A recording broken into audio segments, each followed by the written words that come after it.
Hello टेस्टले हैन सबैलाई अनि म चाहिँ अब यो लार्केप्रासको बाटोमा छु अनि यो चाहिँ अलमोस्ट अब अहिले हामी अब 4900 समथिङ एलिभेसनमा चाहिँ आइपुगेका छौँ। अनि योभन्दा अलिक तलपट्टि चाहिँ एउटा पोखरी रहेको छ, जुन पोखरीबाट हामीलाई अलमोस्ट 1 आवर जति चाहिँ लागेको छ होइन।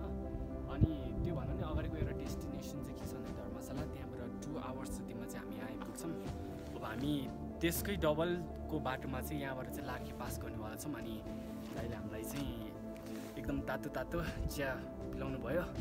अनि यो चाहिँ एकदम राम्रो क्याब चाहिँ के भन्नु, अब हाम्रो लोकल होइन ट्रेडिसन चाहिँ यसले जनाउँछ। यो चाहिँ यताबाट एकचोटि यसो ट्राई गरेर एक्सपिरियन्स गर्दा छुट्टै मजा हुँदो रहेछ है। यसले त मेरो टाउको पुरा तातो हुने, अघि भर्खर हावाले खाइदिएको थियो टाउको, आमाम डर हावा लागेको थियो।